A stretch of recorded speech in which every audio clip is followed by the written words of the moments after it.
Ma'am, PPT share ஆயிடுமா? share பண்ண முடியுமா? My PPT. Ma'am, share ஆயிடுச்சு. Visible இருக்கு ma'am, visible இருக்கு. Ma'am. Yes sir, yes sir. Visible இருக்கு sir, visible இருக்கு. Okay. Okay sir. இப்போ ஸ்டார்ட் பண்ணிடலாமா? அப்போ நான் லைவ் போட்டுட்டுமா நானு? Please ma'am. Okay.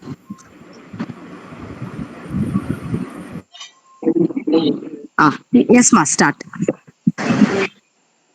To acquire knowledge, one must study, but to acquire wisdom, one must observe. A very good evening to the esteemed guests and faculties present here. The Department of Accounting and Finance at SRM Institute of Science and Technology Ramapuram is pleased to present a comprehensive national level 3-week research methodology course. This course is meticulously designed to provide participants with essential knowledge and skills in research techniques, empowering them to conduct high quality academic and industry oriented research. The program targets academicians, research scholars, professionals, and students who aspire to enhance their research capabilities in the fields of finance, accounting, and allied disciplines. Let's commence the session with Tamil Taivarthu.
Thank you.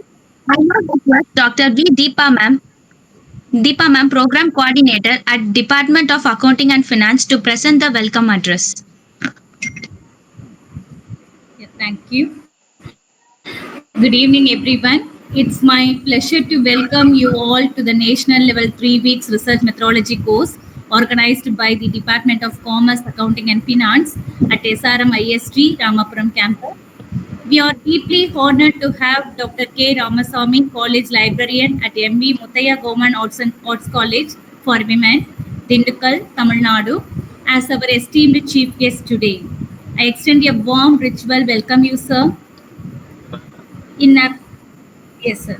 In absentia, I would also like to acknowledge and extend a heartfelt welcome to our Dean, Dr. C. Sundar, our Vice Principal of Administration, Dr. J. Dilipan, and our Department Head, Dr. Chitra Srinivasan, for their continuous support.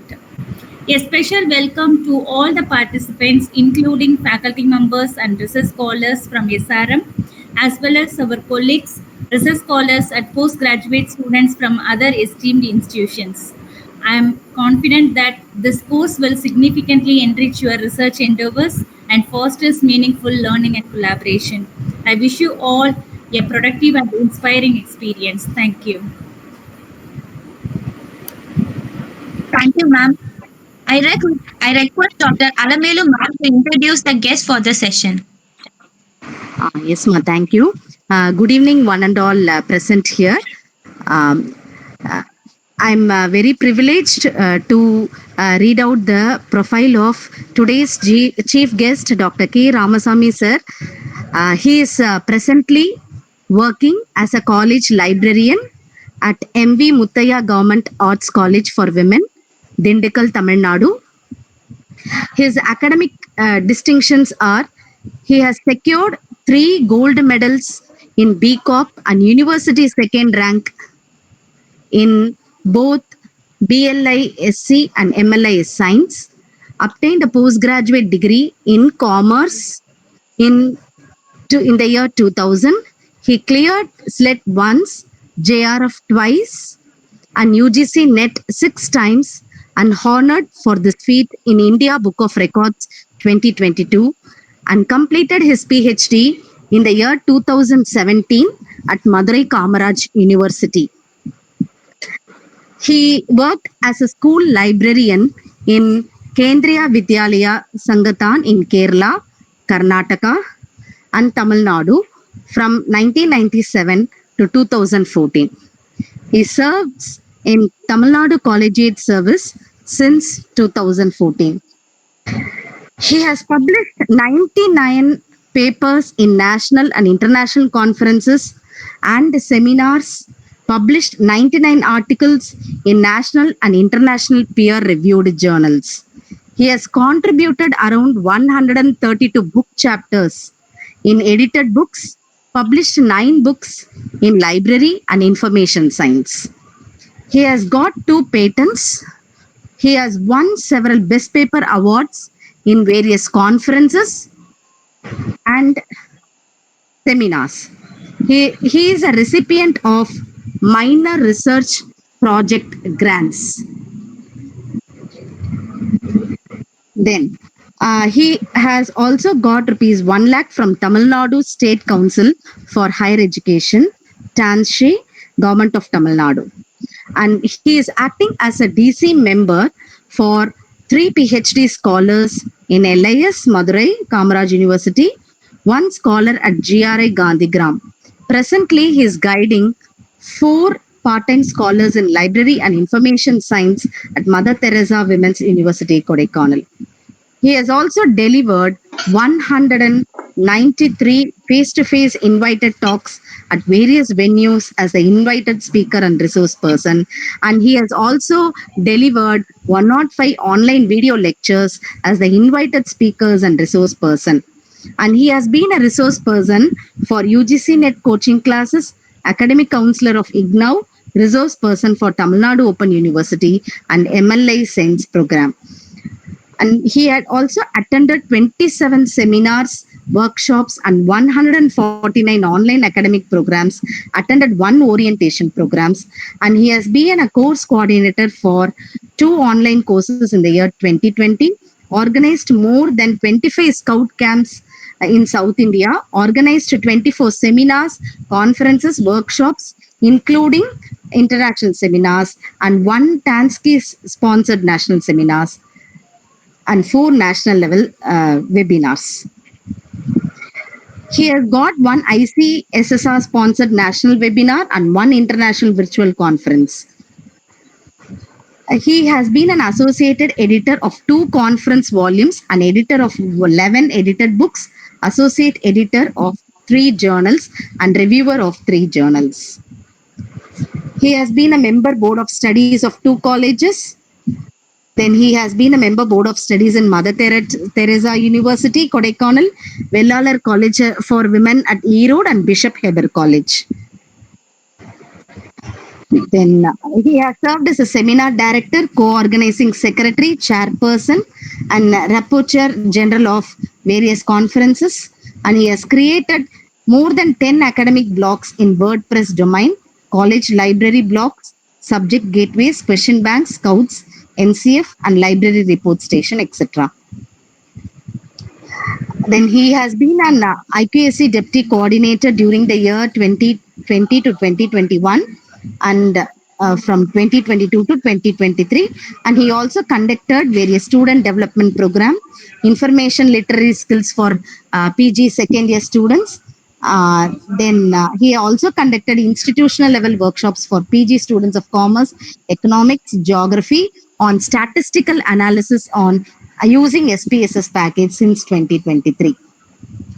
He has received a Best Librarian Award from KVS in the year 2012, Kalvi Ratna Award in 2020, Best Librarian Award in 2020, then Edge India Award for Excellence in Research in 2020, Then in 2021, he received a National Best Librarian Award, Tamil Nadu Best Librarian Award, Outstanding Service Award from MALA in September October 2022, and the list goes on. Best Librarian Award in the year 2022. Then his areas of research interest are user studies, then institutional repository, school libraries, open source software, and statistical packages, and scientometrics. Very, very happy to welcome you, sir, for this research methodology program. Um, I will hand over the session to you, sir. Over to you. Thank you, ma'am. Thank you so much. Most respected and honorable, the organizing team behind this 3 weeks program, and my dear friend Dr. Deepa, and the faculty members, research scholars, and other participants of SRM Institute of Science and Technology, the same set of participants from other institutions. A very, very pleasant and joyful evening to each and every one of you. It gives me immense pleasure to be part of this particular program. And when I was going through the schedule, I was very happy to know that the first and foremost work to be done in research, starting from there till the publication of papers, each and every topic was covered in this 3 weeks program. So, how to identify a research topic, that means how to identify a research gap, where from you can get review of literature, what are the steps in writing a review of literature, how to set the objectives and research questions for your study, whether you can go for quantitative studies or qualitative studies or survey method or experiment methods, and what are different methods for collecting data using surveys, questionnaires, or schedules and all, using both traditional and modern tools. After collecting data, what kinds of statistical tools you can apply on your data. Once it is done, once your paper is ready, you go for checking the paper against plagiarism, how to take care of the problem of plagiarism in a research paper. Once the paper is ready, how to send it to various journals, how to select the journals, how to get yourself avoided from the so-called predatory journals, how to judge the quality of the journals before you decide whether you are going to publish a paper in that particular journal or not. So the whole process, the whole stream of research work was discussed in length in these 3 weeks program. So I'm very happy that after knowing all these tools, techniques, and methodologies, you have chosen a research area, you have prepared a paper, you prepared a journal, you selected a journal, you publish your research paper. Fine. So we all do research. We all do research, whether PG students, or faculty members, or research scholars, or 10% full-time researchers. We all do research for many purposes. Maybe thanks to NAC or NARF or NBA and such other kinds of world rankings, we have a mechanism to instill the habit of doing research. Or I am more bothered about my career advancements. I want to move from assistant professor to associate professor. I want to get new appointments in a higher scale in other institutions. Or if you take the case of research scholars, it is a must that they have to publish 2 papers before their synopsis or thesis will be accepted by the university. And out of our own interest. So all these reasons contribute to the reason why we publish papers. Fine. So using all these methodology, we publish papers.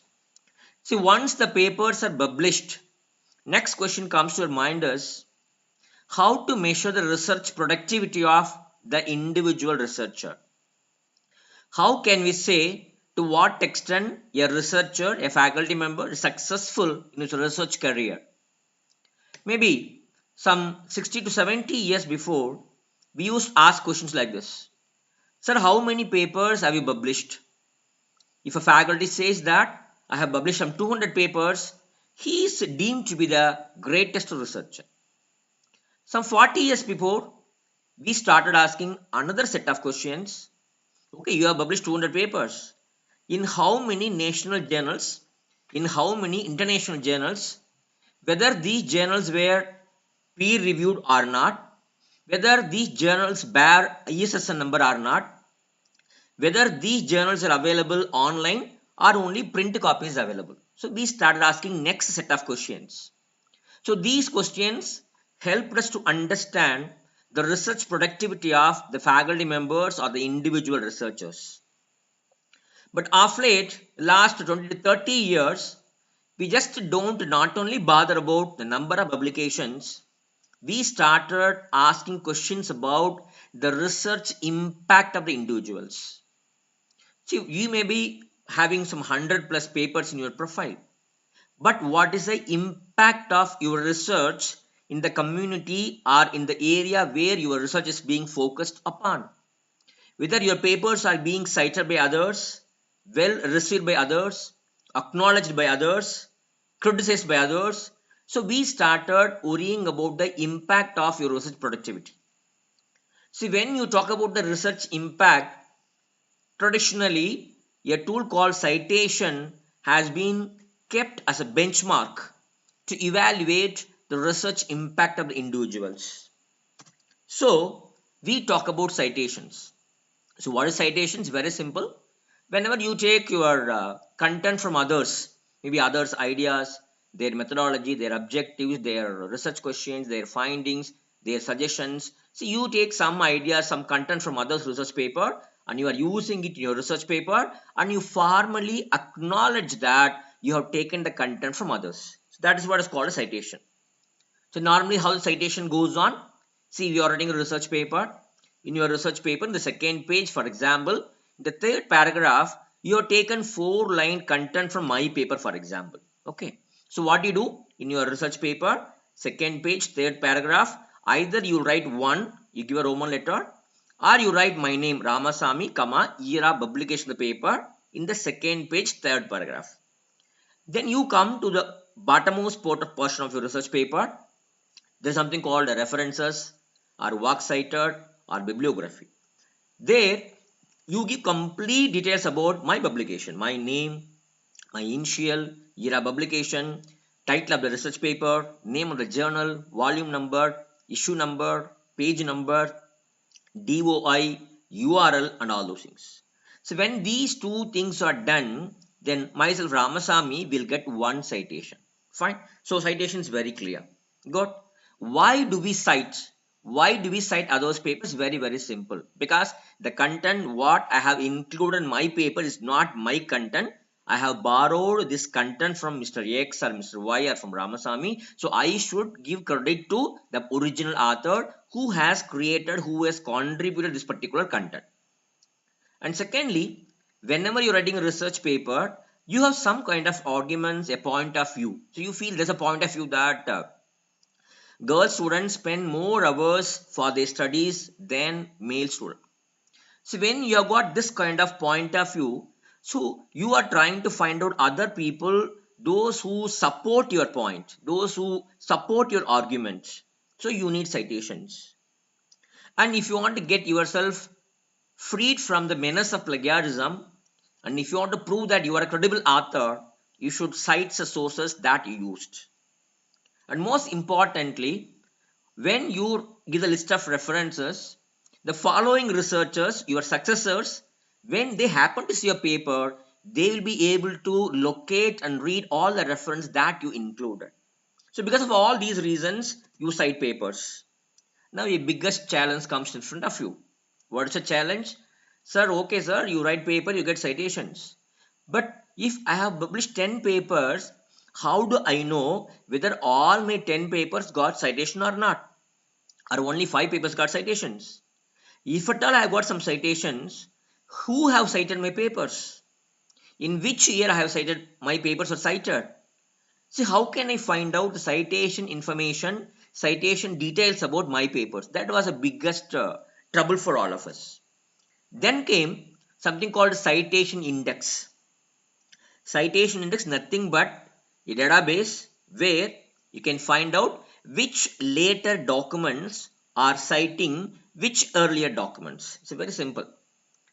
See, this particular citation index was first used by Shepherds in 1873 for legal court cases where they need to cite what was the judgment given for a similar case in the earlier days.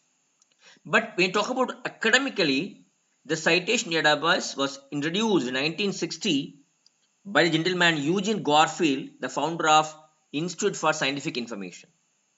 It is he who started Science Citation Index, Social Sciences Citation Index, and Arts and Humanities Citation Index, which forms the core of Web of Science. Fine. And of late, there are many databases. For example, you have Web of Science, Scopus, both are commercial databases. Apart from these commercial databases, we have CiteSeed, Indian Citation Index, Google Scholar, Dimensions, PubMed, and many more databases where you can get the citation information free of cost. Fine. For example, CiteSeer is a citation database. I just went to CiteSeer. I typed cell biology, and these are results. Once you get the results, you can see here cited by. See, this particular paper is cited by around 800 people. This paper is cited by some 2400 people. If you just give a click on this option, you can see all the papers that you cited appearing on the screen. So you can find out how many people have cited, who cited, from which journal, in which time, how many times, you can easily find out. Similarly, go to Google Scholar. I just type digital library. I get the result. You can see here cited by 708, cited by 563, cited by 180. So you just click on this, you will get the list of papers that cited your paper. Okay, fine, you can find out. Then you can go to PubMed, the database from National Library of Medicine. I just typed lung cancer. I got the results. You click any one particular paper. The right side you can see an option called cited by. Just click on cited by. You will come to understand who and all have cited your paper. Good. So using either commercial databases or the so-called free databases, you come to understand how many citations you have received for your various papers. So as on now, we know how many papers we have published and how many citations I have received for various papers. So with these two things, that is number of publications, number of citations, what can we do to either measure the research productivity of the individuals or to guess the research impact of their publications? That is where we talk about today's topic called author metrics. The metrics that can be used by the scholars and the researchers to measure both their research productivity and to measure their research impact, which can be used by them either for their career advancement or for NAC purposes or for their promotion or their performance reviews. Fine, good. So to measure the research impact of individual faculty member, so we have got lot of author metrics, sizably around 50 different research indices are available for us to measure the research impact. But for today's presentation, I would like to cover as many indices as possible. I'll tell you. Fine. We'll start with a matrix called hindex, very popular matrix, which have been used by all academia over the country and over the world. And a metric which is being recognized by either UGC or NAC or this NRF, all those people. Fine. Hindex, the index which was proposed by a physicist, I can say, J.E. Hurst, who was working in University of California in the year 2005. He introduced an index called hindex, which is named after him. See, this gentleman wanted to measure the relative quality of the physical scientists, physicists, those who are working in the university. So he brought out an index called hindex. So hindex can be used to measure the research impact of an individual person or an individual department or an individual country or an individual journal or an individual university and so on and so forth. And this particular index takes into account two things. One is your scientific productivity and other is the impact of your research publications. And the formula goes this way. Hindex is the highest number of papers that a scientist has written that have each received at least that number of citations. Very simple. If you say that Deepa madam has got a Hutch index of 5, it means that all her 5 publications have received at least 5 citations each. First paper, minimum 5 citations. Second paper, minimum 5 citations. Third paper, minimum 5. Fourth paper, minimum 5. Fifth paper, minimum 5. If that is the case, her H index is 5. If my H index is only 3, it means that 3 of my papers have received at least 3 citations each. I mean at least, maximum it can be 1000, 2000, 3000, but minimum 3 should be there. And that is what H index is. Fine, good. For example, here is an author. He has published 10 research papers. Okay, and I have seen what is citation received for all his 10 papers. And all these 10 papers are arranged in the decreasing order of number of citations obtained by them. See, the paper with 70 citations is ranked 1. The paper that received 12 citations has got second rank. So this way, all the 10 papers are arranged in the decreasing order. The ranks are given accordingly. Now, how to calculate H index? You have to see these two things, citation and rank. The point, the break-even point where both citations and rank are one and the same, or the citations are more than the rank, that break-even point is taken to be the H index. See, 70, 1, 12, 2, 6, 3, 5, 4 and 5 is equal to 5. It means that all the 5 papers written by this particular author have received at least 5 citations, at least 5. Suppose if the same author wants to increase the search index from 5 to 6, then he has to get minimum 6 citations for his 4th paper, 6 citations for 5th paper, 6 citations for 6th paper. Then his H index will become 6. Fine, good. But the problem with the H index is that H index is being provided by Web of Science, Scopus and Google Scholar. And sometimes the H index of the same author in all 3 databases vary from each other. For example, if you take this particular author, first author Alexander, his H index is 32 in Web of Science, 30 in Scopus and 20 in Google Scholar. There are many reasons why it differs, but you can get H index from different databases. Good. But another weakness of H index is that, see for example, you can see here, there are 2 authors A and B. A has got a H index of 4 just with his 47 citations, and author B has got a H index of 3 though he has got 197 citations. So to be more frank, if you want a H index of 3, you just need to have only 9 citations, 3, 3, 3. But this particular author, though he is having 197 citations, he has got only H index of 3. That means the citations which is over and above the number that he needs for H index, we call them as excess citations, are ignored. So excess citations are not given any importance in H index. Fine, good. But still, H index is the most widely used research index in many occasions. Good. Okay. Then comes, there's another index Kosmulski introduced. See, he introduced an index called H square index, not H index, H square index. And he says if your H square index is 10, it means that 10 into 10, 100. That means all your 10 papers have received at least 100 citations. Fine. If your H square index is 5 means 5 into 5, 25. All your 5 papers should have received 25 citations. Fine. That is how H square index is calculated. Okay. Fine. Then comes CH index and CH square index.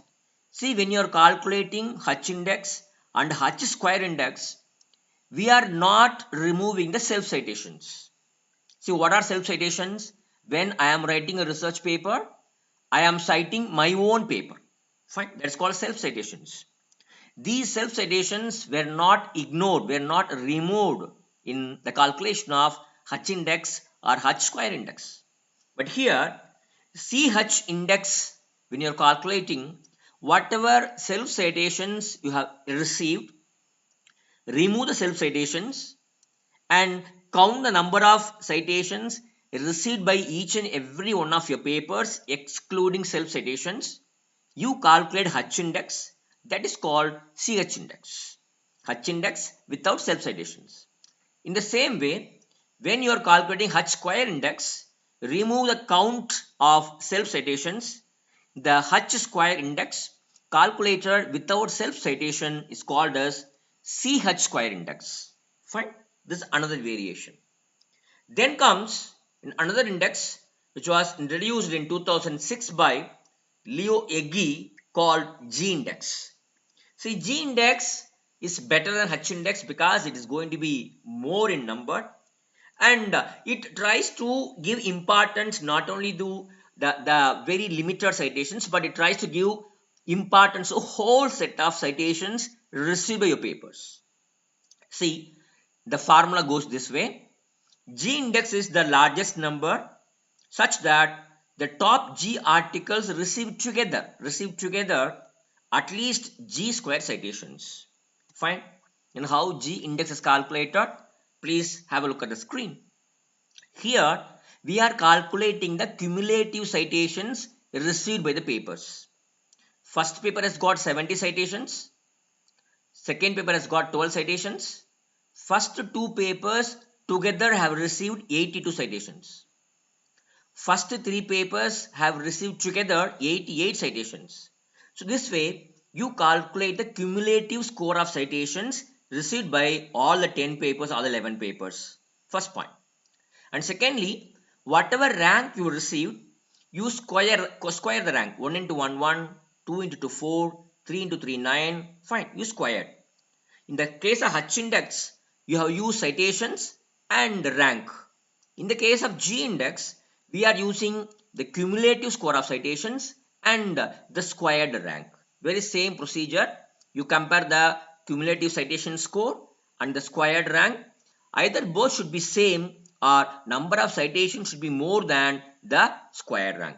If it's that way, in come here, this particular author's G index is 10. How come?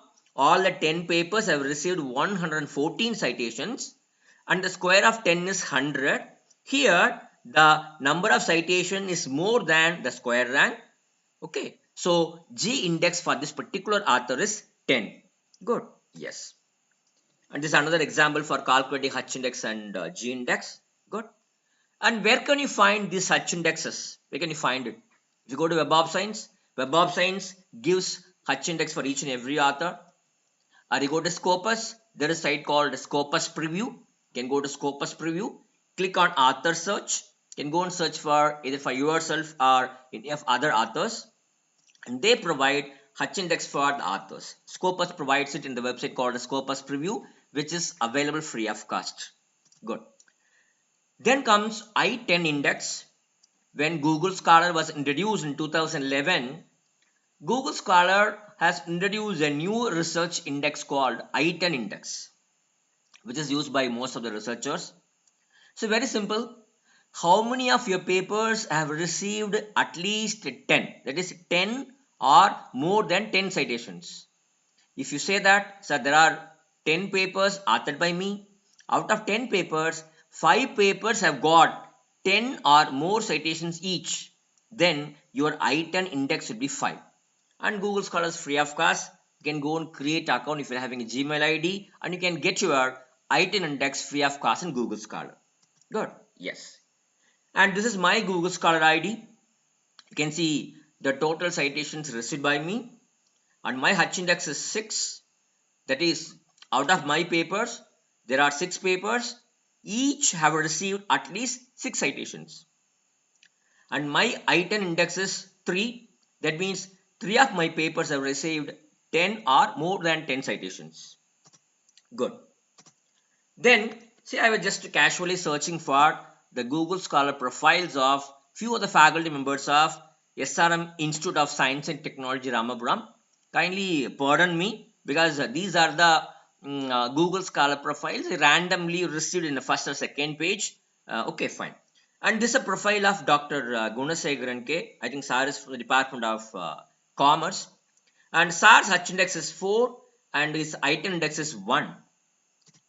Another example from same institute, Dr. Alagiri Mahendran.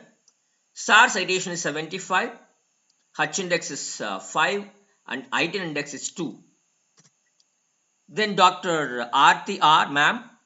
Madam has got around 175 citations with a H index of 6 and item index of 5.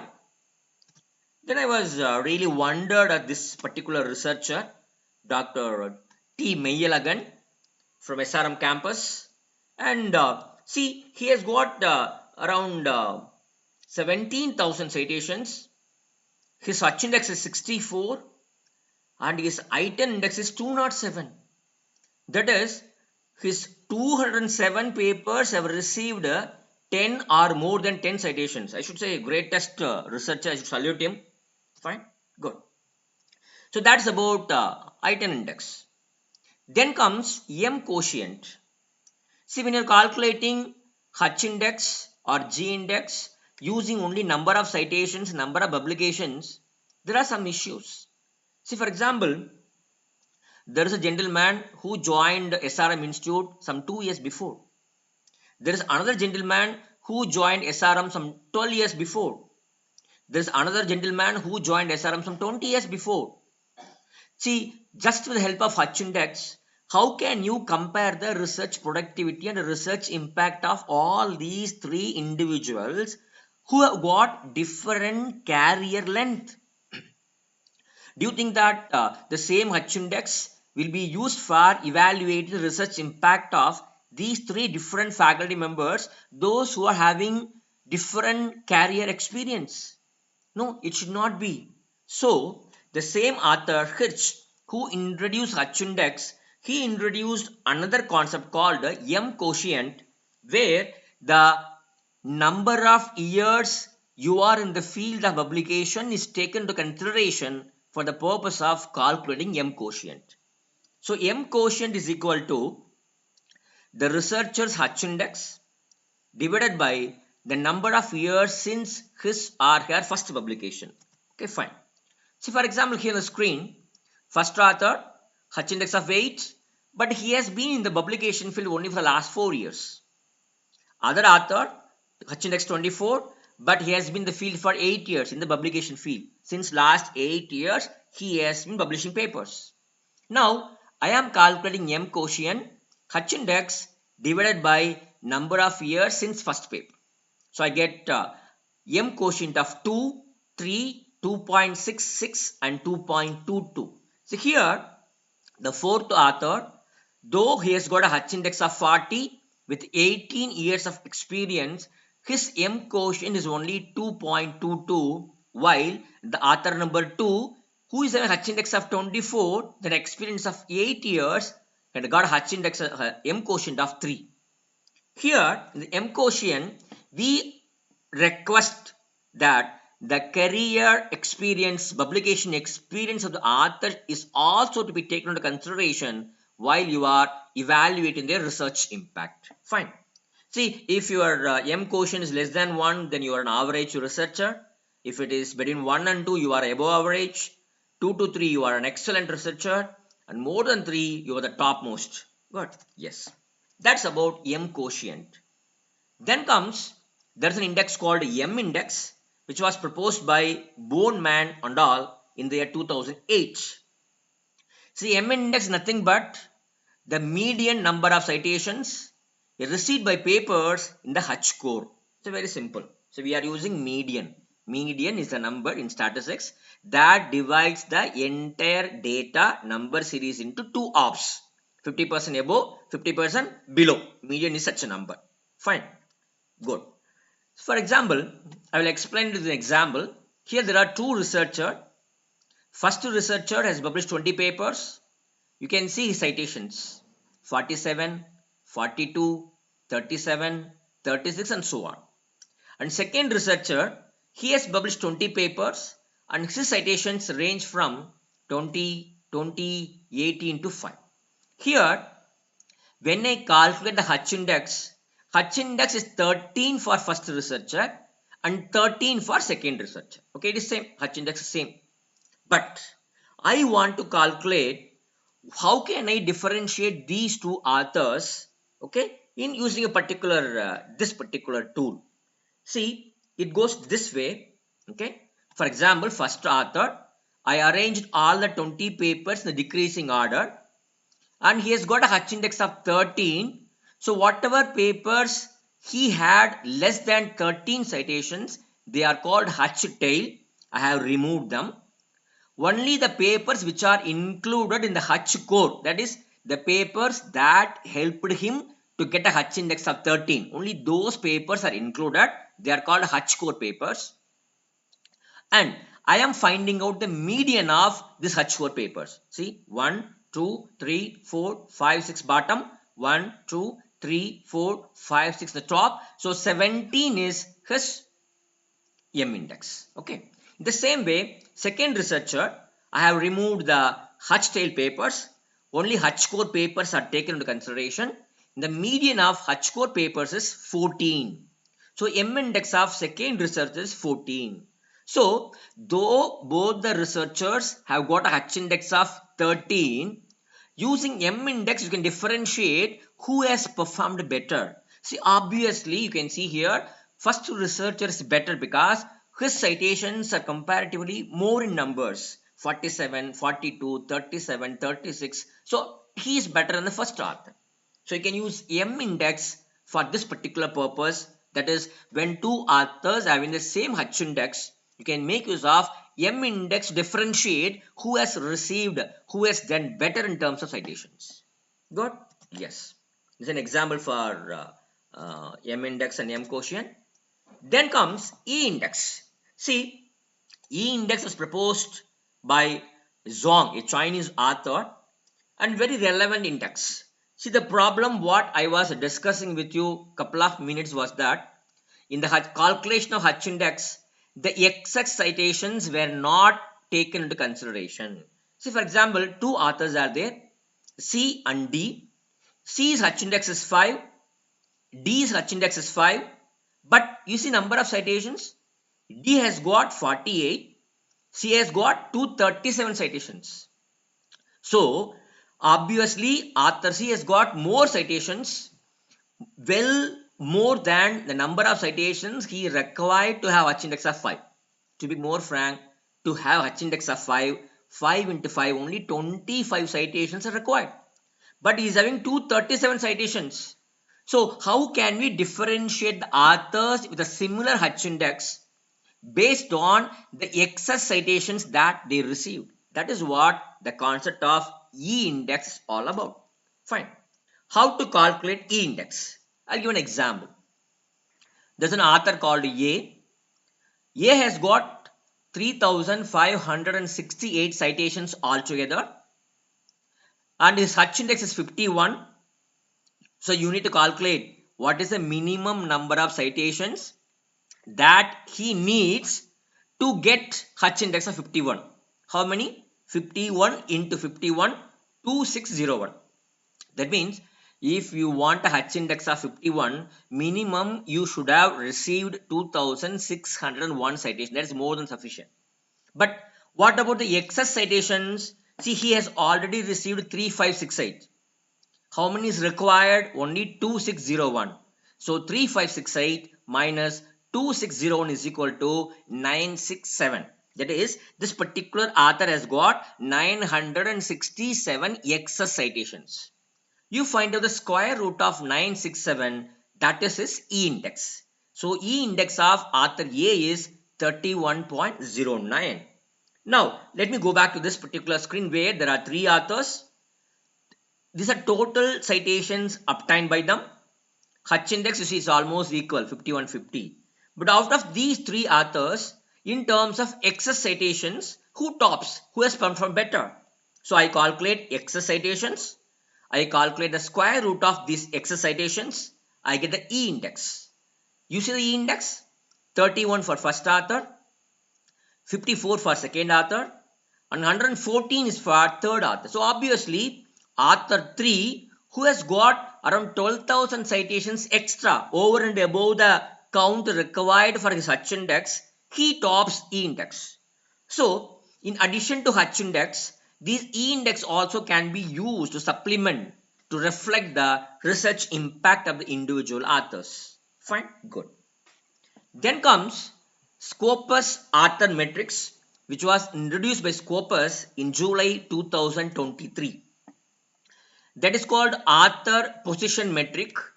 See, normally the Scopus has decided to have 4 different categories of authors. Based on these 4 categories, they will give you the research impact. See, there are some papers in which your name is the first author, you are the first author. There will be some papers you are the last author. There are some papers wherein you are the solo author, only one that is you. And there will be some papers where your position is neither first author nor last author, or maybe the second one, third one, fourth one, fifth one. So there are 4 different author positions as recognized by Scopus. Now, for example, I just go to Scopus. I search for one particular author. You can see here on the screen right side, author position matrix. See, this particular author, he was the first author in 3 papers, only 3 papers. And this is the average citations. And this is the field weighted citation for his 3 papers. And he is the last author in 104 papers. He has got an average of 204 citations. And he was a co-author in 70 papers, for which he got 168 average citations. And he was the only author in 10 papers, single authored papers, for which he received 53 average citations.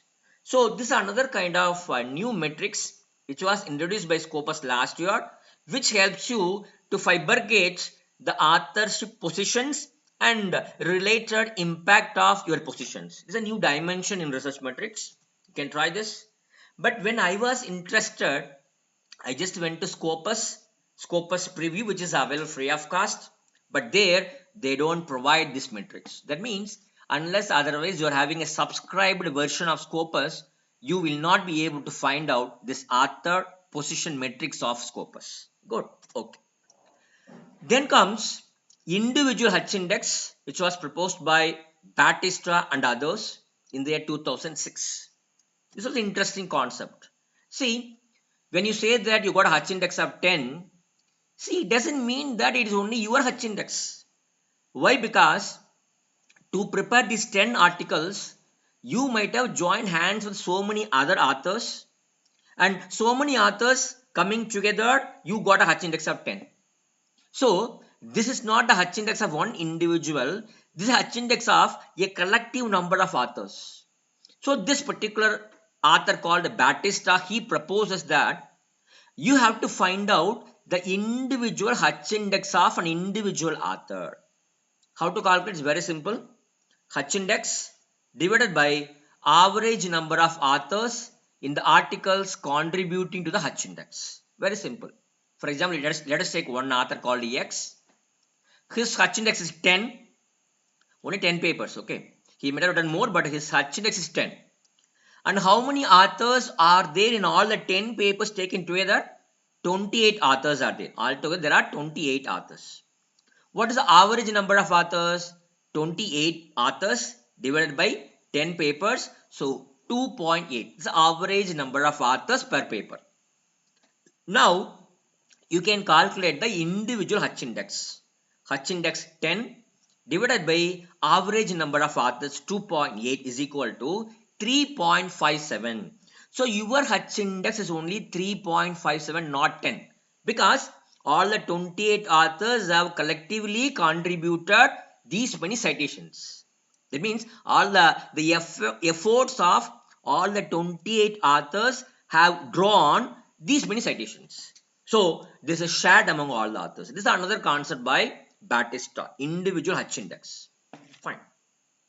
Then comes, similarly, when Batista proposed individual H index, there are other authors who propose similar number of indices called average citation H index and normalized individual H index. 2 different indices. We'll sum one by one. One is normalized individual Hutch index, which was proposed by Harzing in 2007 in the software called Publish or Perish. So I think you might have heard about this software, POP, which is very good in calculating your Hutch index. It is good for literature review and many purposes. Fine. And here, how are we going to calculate the normalized individual Hutch index? Very simple. Hutch index divided by normalized citation count. We are not taking the citation count. We are normalizing the citation count, and the normalized citation count is taken for the purpose of calculating Hutch index. I'll give an example. You see here. There's an author with 9 papers, number of authors, number of citations. Good. He's got a Hutch index of 8. Now we are going to calculate normalized individual Hutch index. We are going to normalize the citation count. How to calculate? Number of citation divided by number of authors. 66 divided by 3, 54 divided by 2, 49 divided by 1. So I get normalized citation count. Based on the normalized citation count, I arrange all the 9 papers once again in decreasing order. Paper with 49 normalized count tops, followed by 27, 27. Now I check for paper rank and normalized citation count to find the Hutch index. 1, 2, 3, 4, 5, 6. 6 papers have received at least 6 citations. So his normalized Hutch index is 6. Fine. So this is another version. And what about Hutch A index? Hutch A index is also very simple. It says you are going to rank the number of citations divided by number of years. Okay. Previously we divided by number of authors, and here we are going to divide by number of years since publication. If you calculate, that is called Hutch A index. See, for example, first author, first paper got 66 citations. This paper was published 10 years before. So 66 divided by 10, the normalized citation count is 6.6. After calculating the normalized citation count, arrange all the papers, you calculate Hutch A index, which is 4. So what these authors suggest is that, see, when the papers written by authors, due weightage should be given to number of authors. Due weightage should be given to the number of years since when or year before the paper was published. So based on that, they give different versions of Hutch index. Good. Yes. So this is a POP software. It's a free software. You can download. You can go and analyze Google data. You can go and download data from Web of Science that can be analyzed. And POP provides all these things. Hutch index, G index, Hutch1 normal, Hutch A index, all these things are given free of cost in POP software. You can download and try, please. Okay. Then comes Hutch G index, which was proposed by Alonso and others in 2010.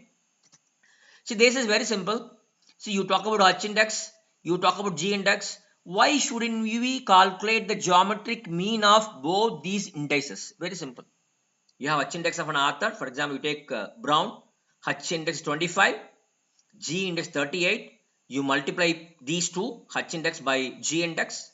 Whatever answer, the product you get, you find the square root. That's called the geometric mean of Hutch index and G index. That is called Hutch G index. That is, you are giving importance to both Hutch index and G index, and you get Hutch G index. This is another version. Fine, you can try. Then comes an interesting index called C index, which was given to us by Somnath Chattopadhyaya in the year 2022. Fine. It's very interesting. You can see here. See, here we are not bothered about the number of citations you received, but we bother about two different things. One is, what is your nature of collaboration? So when you publish papers, you have authors from other continents, other countries, other states, other institutions, or the same institutions. Depending on the nature of collaboration, the weightage is given to each and every paper. So for example, when you are publishing a paper, if one author is from another continent, you get 1 score for your research paper. See, and when you have got an author who is from another country but not from another continent, then you have got 0.7 weightage for each and every paper. When two authors of the same country but from two different institutions, you get a weightage of zero point 0.3 for your research paper. But there are two authors, both are from same institute called SRM Institute, you get 0.1 weightage for each research paper. Fine. So you multiply by each paper. For example, you got 60 papers. Out of that, 18 papers belong to K1 category, 17 papers belong to K2 category, and 16 papers belong to K3 category, and 9 papers belong to K1 category. You multiply 18 into 1, 17 into 0.7, 16 into 0.3, and 9 into 0.1. That total tells you what is your C index without journal category weightage. That means we are not bothered about the journal you have published a paper. We bother only about the nature of collaboration, and we calculate the C index without journal ranking. Good. And what about C index with the journal ranking? Very simple. See, either you go to Web of Sciences Scopus, they say that all the journals can be categorized into 4 quarters. Okay. First quarter, second quarter, third quarter, and fourth quarter. Fine. And it is very, very difficult to publish papers in quarter 1, and it's somewhat easy to publish papers in quarter 4. So this particular author, Chattopadhyaya, has given weightage to the journal quarter. For example, if you publish a paper in quarter 1, you get 1 weightage. Quarter 2 journal, you get 0.75. Quarter 3 journal, you got 0.5. And quarter 4 journal, you get 0.25 weightage. Fine. See, after calculating the C index without the journal ranking, you have to multiply the quarter weight called 1.75, 0.5, 0.25. That total gives you the C index with journal ranking. So it's something a different concept, a concept which doesn't take into consideration number of citations, but they take into consideration two things. One is the nature of collaboration, and secondly, the prestigiousness of the journal, whether you publish a journal article in Q1 or Q2 or Q3 or Q4. It's very interesting. You can try this. Then comes BH index, an index which was proposed by Bharati from CLRI Chennai. Fine. Actually, Hutch index, since his name is Bharati, he made as BH index. Okay, it's very simple.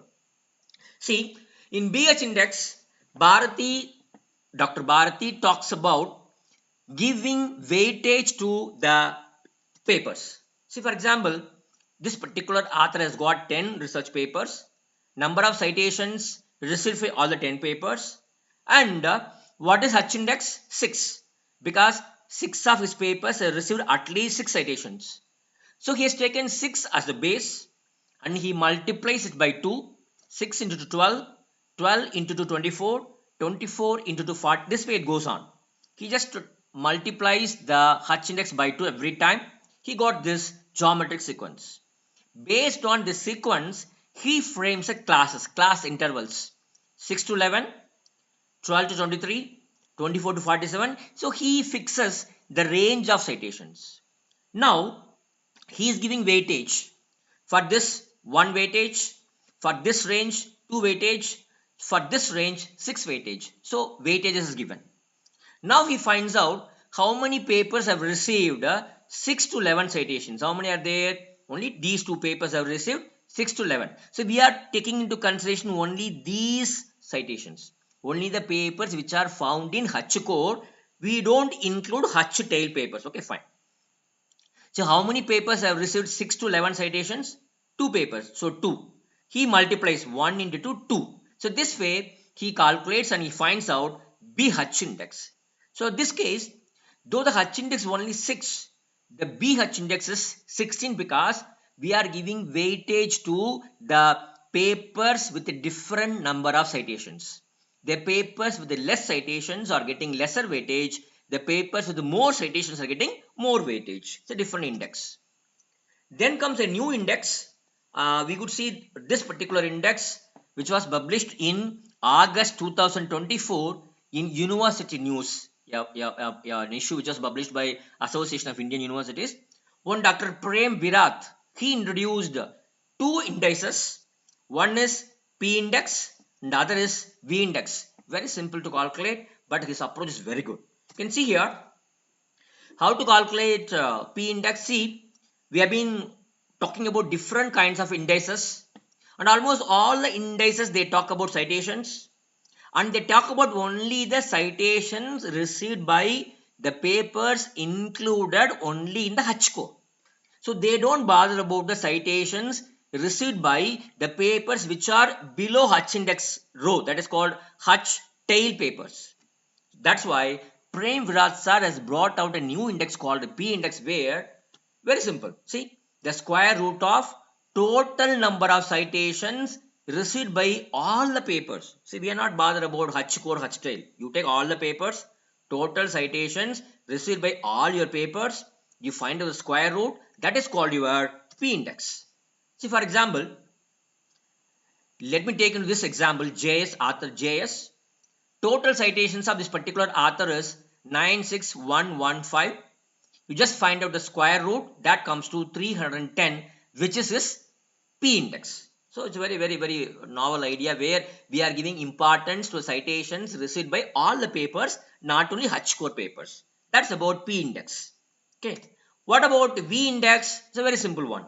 See, V index is equal to square root of total citation divided by A normalized. What is this A normalized? Average number of authors per paper for that particular person. So we know total citations. Now how to calculate A normalized? Very simple. If you have written 10 papers, you find out how many authors are there in every paper, you total all the authors. Divided by number of papers, that is 10.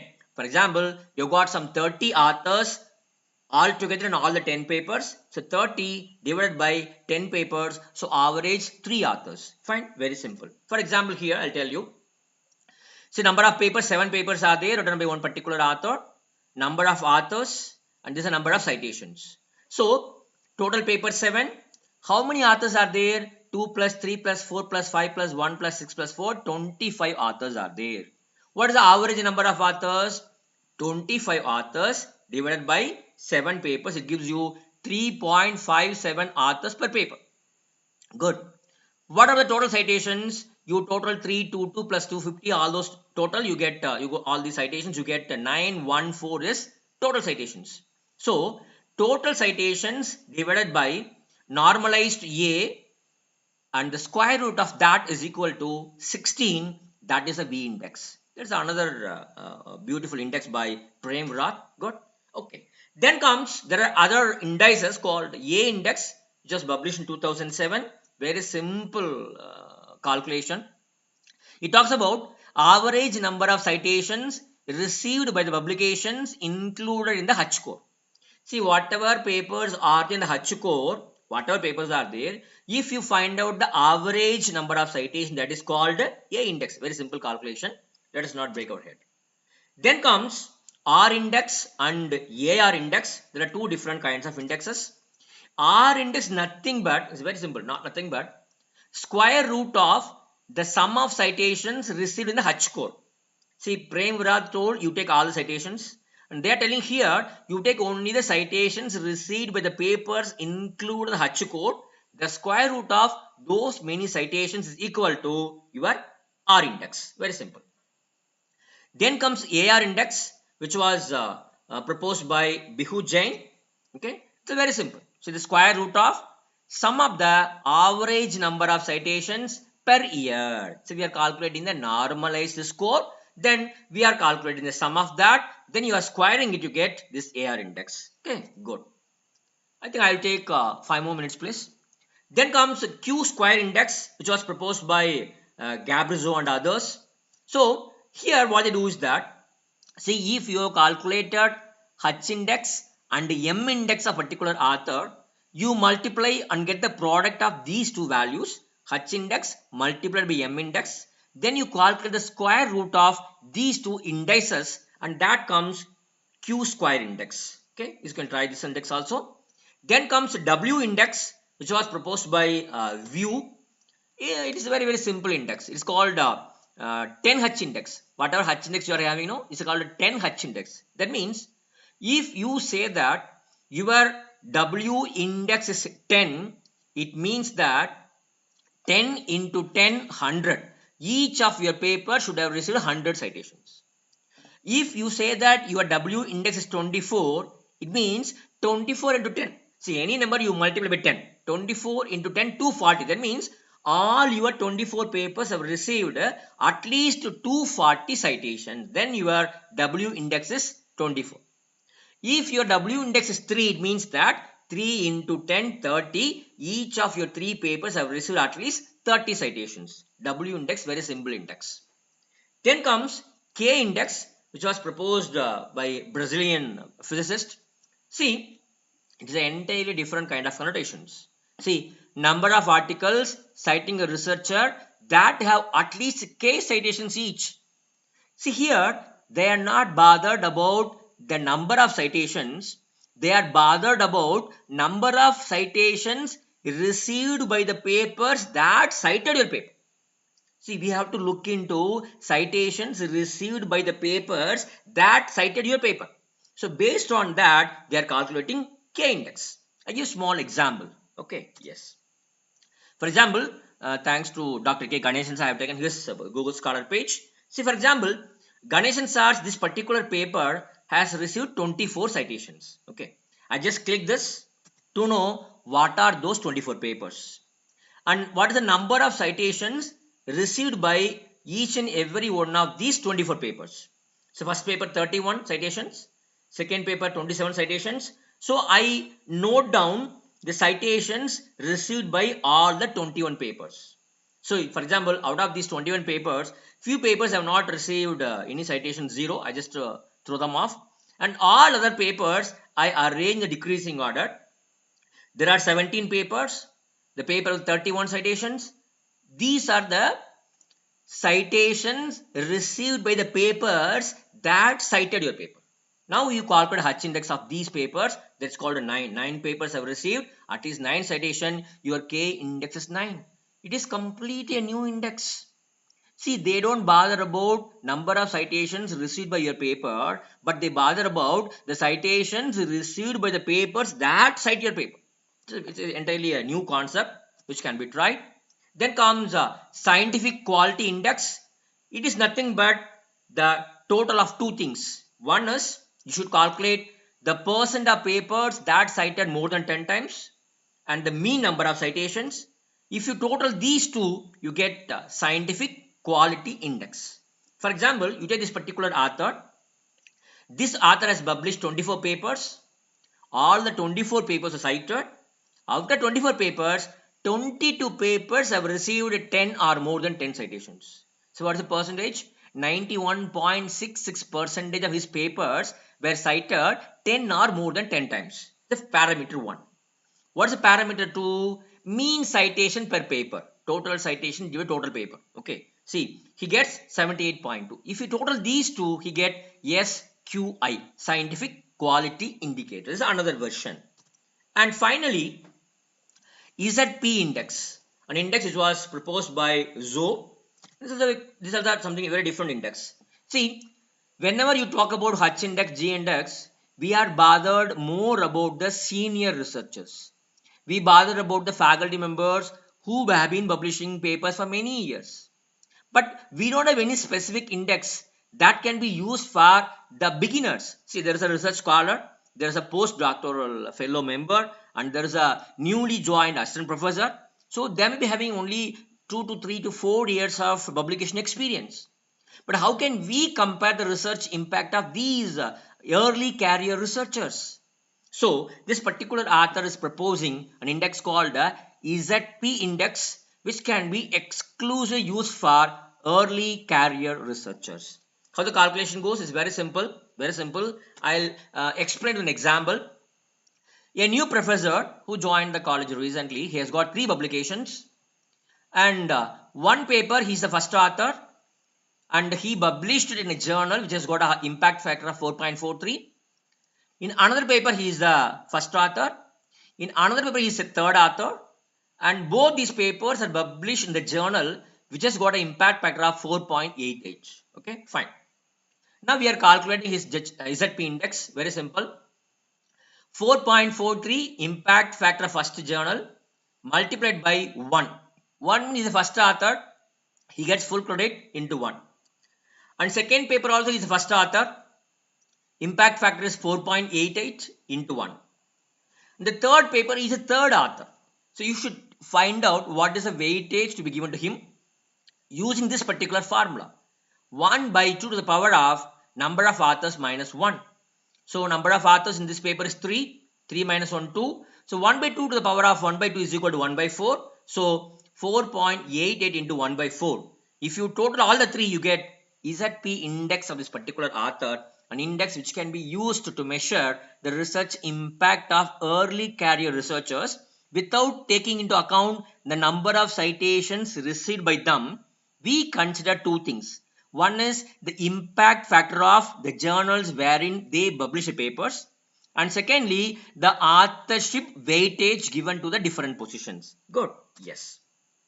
And this is the final index called publication popularity index, which was proposed by Horzik.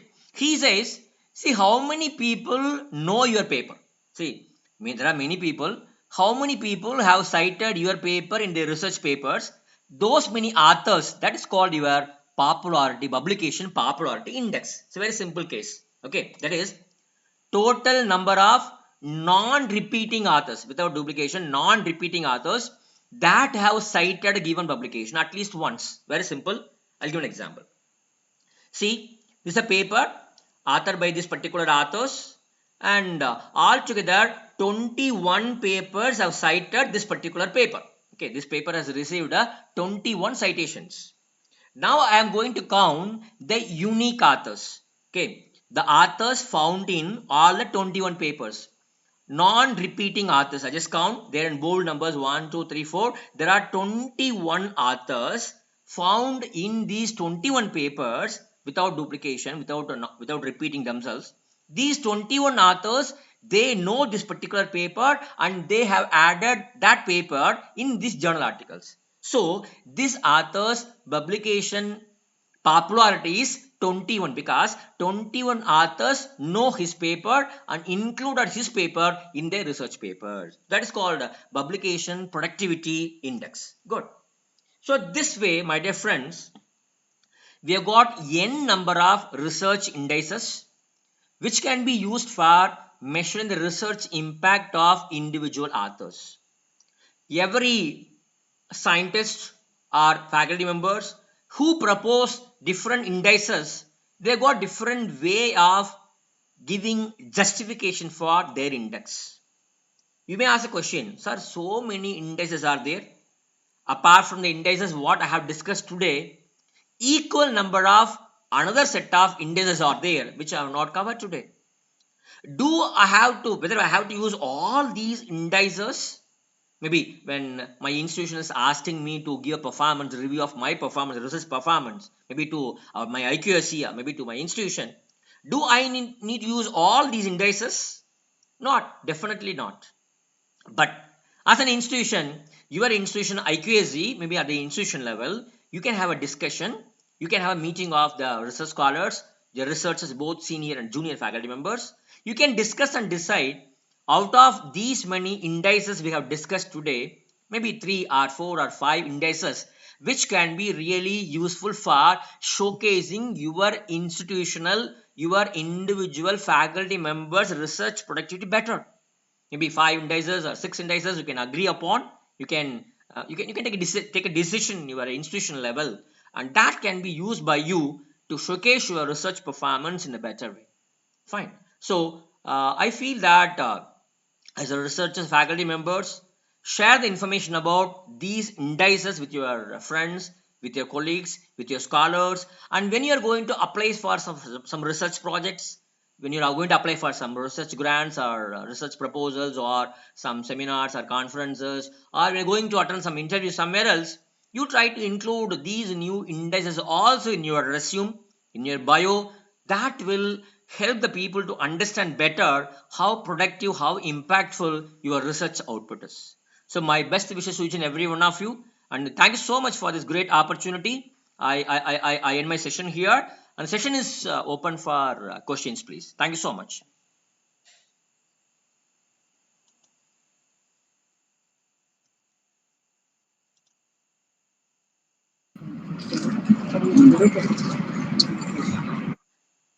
Ma'am, from the audience, either you can ask questions or No, sir, there is no question. It's very clear. That was a wonderful presentation, sir. thank you, ma'am. Ah. Prakati, can you take over?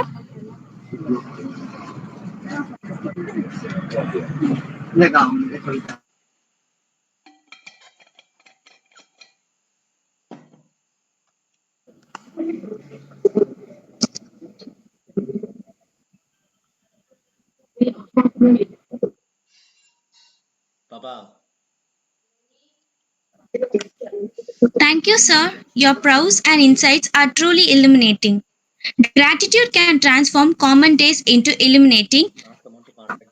Stay amount to come down to. Thank you, sir. Your prose and insights are truly illuminating. Gratitude can transform common days into thanksgiving, turn routine jobs into joy and change ordinary opportunities into blessings. I request Pratiksha ma'am to propose the vote of thanks. Good evening to one and all present here. As we mark to the end of today's session, I extend my heartfelt gratitude to Dr. K. Ramaswamy, Sir, librarian at Muttaya Government Arts and Crafts College for Women. Your presence in this enlightening occasion and your perception was truly valuable. I extend my cordial gratitude to our program coordinator, Dr. V. Deepa Man, for instigating this conclave. I thank our HOD, Dr. Chitra Srinivasan, Ma'am, VP Admin and Academic Sir, and our Dean Sir, for their support in organizing this interesting 3 weeks research methodology course. And finally, I thank all research scholars and faculties for their involvement. This session is a grand success. Once again, I thank you all for your presence and your dedication today. Thank you, sir. Thank you, ma'am.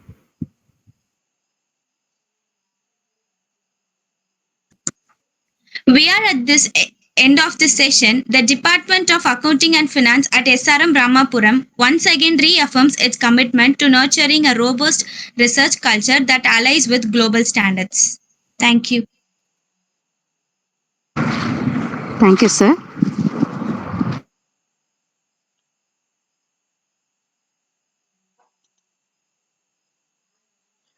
Thank you, ma'am. Shall I leave the studio?